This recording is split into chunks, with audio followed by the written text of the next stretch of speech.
Lagi dia tuh Live streaming seh itu nya candaan statistik yang terlalu. Soalnya ikan nonton video Gus Chandra Melik, rambut panjang, musisi, sufi, sok kona ya kita nanya. Jadi tidak terbelenggu dengan aturan syariat. Cuman bukan berarti kita meremehkan. Karena yang dipandang sofistik itu adalah jiwa, kesifatan. ngapa kadang-kadang kita membahas misalnya perkara-perkara yang mana kita tahu sebenarnya perkara syariat itu tidak menjamin keselamatan.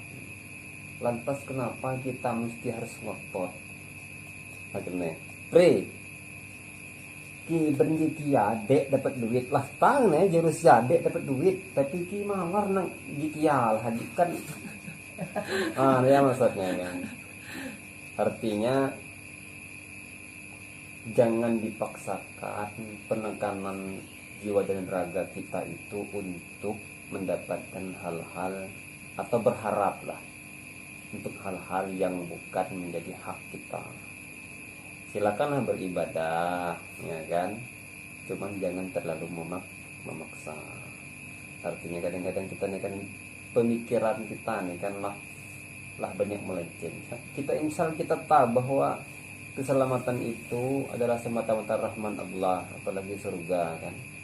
Artinya kita benar tahu nak iya dikhawatirkanlahnya kita berpegang kepada hukum zahir membuat kita itu kecewa nanti ngapa ya Allah lo kita ibadah sekian ketaatan seperti tapi kenapa tidak engkau masukkan ke dalam surga. Itulah kurang ajar kita mempertanyakan. Itulah kurang ajar kita. Akhirnya ngapa? Itulah minta rezeki. Ya Allah. Iyalah. Jadi janganlah kita merasa menjadi itu. Jangan kita merasa karena sesuatu yang dirasa itu akan cepat jemu dan timbul kecewa nanti ketika tidak terlaksana. Sama yang kita menghadapi ujian, menghadapi musibah, kan? Pokok kita manusiawi itu senangnya adalah saat diberikan kemudahan, kelancaran, rezeki yang banyak. Bukan senang banget, ingat ingat lagi susah lupa lagi kaya kebanyakan gitu. Cobalah sekarang lagi keadaan kaya kita lebih dekat kepada Allah. Ya Allah, sebelum kau ngambil kekayaanku, sebelum kau dibiskin dengan kalau cepat membantu itu. Coba lu kayak ibadah beda sama ngomong perkara minta ini minta itu ibadah sanjunglah terus Allah nikmat terasa di mana-mana gitu. Siapa kata orang kok? Emang Siko ya.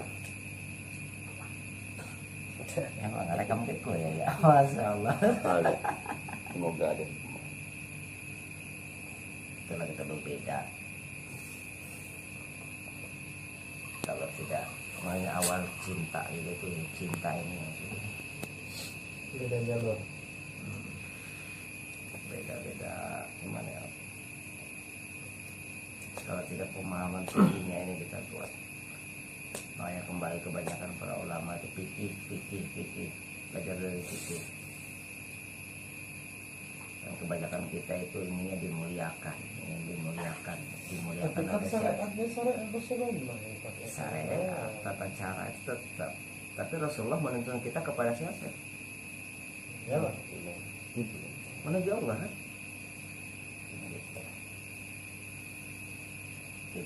Kita ini sebenarnya apa ini?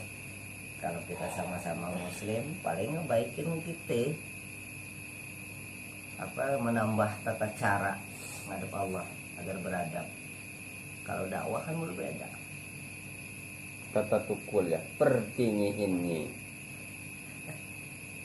Ngapa orang ketika ditilang polisi SIM ada, STNK ada, surat menyurat motor lengkap, ban bagus, helm punya, jaket pakai. Kena tilang gara-gara dek palapit motor. Adapun si kok nih bebaju gede, helm apa pagi, SIM nak ialah ban motor dak. Lewat pak. Rupa yang pok si kok tadi dek dekat ke polisi, yang pok dek apa nih lah kawan akrab. Samanya kita dengan Allah seperti itu. Jadi keselamatan di dalam agama itu adalah di saat kamu merasa tidak ada peran kamu, peran Allah semua. Hanya rata-rata orang-orang tauhid itu mereka enjoy. Sekarang level masalah kenapa jadi enjoynya yang bertanyakan, kenapa ya enjoy itu kan? Sekarang cuman lah kita ada enjoy ya, milik rezeki lah diatur. Kalau seandainya kita minta berlebihan, Kuat streaming kita. Dia benar. dengar Pak. Dan sekarang gimana dah happy kok bisa senang bahagia doa apa nak dipusingkan sekarang? Milik rezeki Allah lah ngatur. Dan kita sih tidak penting masakan. Yang kadang-kadang yang penting kan kadang yang di belakang kita, ekor yang ngikutin kita itu yang kadang-kadang penting ya. Karena wajar kalau kesian, karena pemahamannya kurang pas, kurang tahu di mana maksud dan tujuan. Enjoy. Sekarang milik rezeki Allah yang ngatur. Sekarang kan itu Allah yang ngatur, segala-gala Allah yang ngatur. Milik ini kita ngomong ke keluarga lah. Kita diberi amanah anak, harta anak, dan itu pun menjadikan sumber fitnah untuk kita. Sekarang yang dipusingkan kita besok anakku makan enggak. Sekarang sedang perjalanan kita tuh di sana hari ini udah diberi makan. Dan kita udah tahu aja ini perjalanan. Tapi anggaplah kita tidak diberi makan hari ini dari jam 9 sampai jam 12. Anak kita bukankah ada tata cara yang ini, tata cara yang merubah itu kan dengan doa. Ngapa kada minta kayak gue? Nah itu masalahnya kita ada suami minta itu. Nah, minta aja itu. Maksud orang rumah. Beras, bang, duduk baik, bang, anak itu loh. Sebenarnya kalau kita pandanglah Allah kan nikmat kita tahu ya, masya Allah. Iya. Kalau pandanglah Allah segala sesuatu. Sekarang hadirnya ngomong macam itu, bang, beras gak deh? Kalau kita pandang Allah, baik lagi kita kepada Allah ya Rob, kemana kau diarahkan engkau hari ini? Kemana soalnya dalam nikmatnya rasa ya. Benar. Karena kita terbelenggunya ngapain? Langsung dihadirkan kutu kupret pusing. Cukup. Pikir pakai pikir ke botak kepala kan mikir aja ya. Sekarang. Tonton nak dong itu, oke? Kukirin kan? Jangan. Ya. Sia-sia. Nih kita jangan Termasuk hal buruk di kita yang dipikir. Nggak usah dipikir, tetaplah tiap hari gimana caranya kita itu menyanjung Allah. Jangan sampai disuruh beribadah, tidak disuruh mikir dari dekat. Jadi sebenarnya dia masuk hal buruk. hal buruk kita terima. Ya, lah. Ngomong apa? Dia Celalai kita ya. Alala istighfar cepat teman. Sekarang kan Akan begini. bisa kita menimbulkan Nih gini pun kau paham nggak begini? Paham ya? Ini kacamata. Tahu di kacamata. Ini tulisan Sampurna atau satu ini rokok. sambil makan kue ya. Makan. Lemah kuenya lah. Lemah. Ini rokok. Belum hisap rokok ini. Ini belum rokok. Rasa rokok ya yang dicari orang tuh, Bri. Kalau baik dan buruk dua pilihannya, Bri. Tergantung kita kemana. Kalau seandainya dihadirkan ke Allah, ya semua itu kembali. Allah yang menghadirkan. Baik buruk itu baik. Oh, buruk itu baik. Kalau kita yang bisa menyikapi ya tak. Benar. Kalau kita tidak bisa menyikapi betul lagi tak. baik itu pun buruk. Ah, Mendak pecah susah. Adam, bapak kita yang paling nomor satu. Nomor satu bapak. Adam itu karena beliau mengikuti keinginan yang tidak baik daripada istri beliau, nenek Siti Hawa, sehingga dikeluarkan mereka berdua daripada surganya Allah. Kita, masalah kita, kata Nasrul tadi, anak kita, rumah kita. Ya sebenarnya kita kalau lah memang benar-benar menyatukan seluruhnya kepada Allah, kan Allah katakan bizikrillah tatmainnul qulub. Nya tidak terpandang dalam hati kita ocehan, amarah, judasnya rumah kita, itu tidak terpandang di hati kita sebagai sesuatu penderitaan. Yang terpandang di hati kita hanyalah kebahagiaan. Main kalau aku tadi kan, kalau mengutip daripada Sang Buddha, Udah paham nggak? Tadi ya. nah kalau mengutip dari kata-kata Sang Buddha kan pencerahan jiwa. Makanya kamu dalam berusaha jangan mengharapkan hasil, nanti kamu akan kecewa. Tapi belajarlah untuk menerima apapun pemberian Sang Kuasa. itu ketetapan. Kodok-kodok. Kodok-kodok.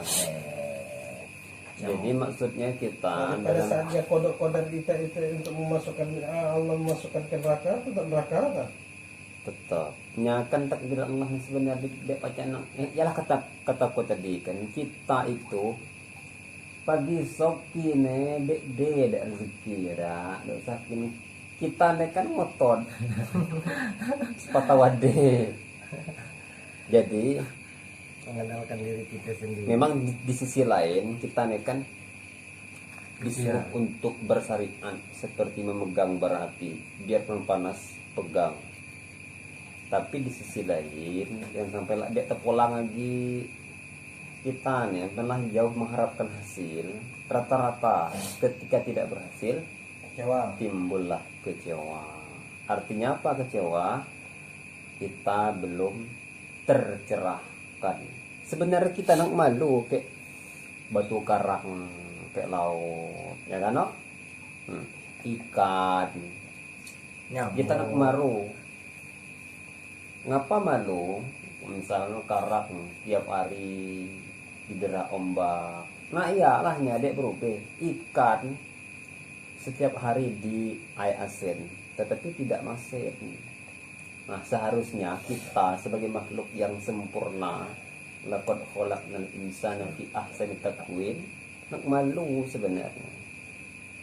Nah maka dituntutlah kita itu di samping seni zahir, seni batin, mampu untuk menyikapi hal-hal yang tidak baik itu menjadi sumber kekuatan. Yang mana ini mungkin rata-rata orang dia tidak mampu untuk menyerapnya. Kenapa? Memang seorang sufi itu dibutuhkan pemikiran yang luar biasa, pintar, jenius, brilian, barat. Hidupnya pun warna-warni, indah, warna-warni indah. Ya. Pernah dekat nonton misalnya Siwa. Siwa itu kan termasuk dewa yang paling sakti, ya. Siwa ini punya anak yang penakut. Dewa terbesar, anak penakut. Nah, tapi dengan kebijaksanaan Siwa nya mampu untuk mendidik anak beliau menjadi seorang pemberani. Nah, itulah hebatnya kalau orang telah memiliki jiwa kebijaksanaan. Jadi apapun yang disikapi itu akan terselesaikan. Sama kita. Kenapa orang yang ketika memiliki permasalahan diadukan kepada ulama fikih, kebanyakan permasalahannya tidak terselesaikan? Karena ulama fikih menyelesaikan masih menggunakan akal dan nafsu. Dan kenapa setiap orang yang memiliki permasalahan diadukan kepada ulama hikmah? terselesaikan kebanyakan permasalahan mereka. Karena ulama hikmah ketika mengurai sebuah pendapat itu menggunakan cahaya Allah Subhanahu wa taala. Jadi maksudnya kita jangan merasa berperan di situ. Kita rasakan seakan-akan gerak tubuh kita, pikiran kita, mulut kita, semuanya adalah peran Allah. Nah, jadi kan tidak ada ketakutan di sana. La khaufun alaihim walahum yahzanun. Nah, kita ini kan yang susah itu diberi dan menguasai. bukan, yang susah Perasaan. itu menciptakan ahwal batin yang seperti itu. Maka kan selamat di dalam agama itu adalah saat engkau sudah tidak berperan lagi. Mutu qabla anta mutu. Mati sebelum Matikanlah rasa keakuan dalam diri kamu itu, isi dengan keakuan Allah. Ya, jadi Jamal ke Kamal, Kodo dan Kodal ngaji. Ya harus kalau lah kasihan, kalau nikmat ternyata ini toh kenikmatan toh ada di situ. Waduh. jelas sedikit.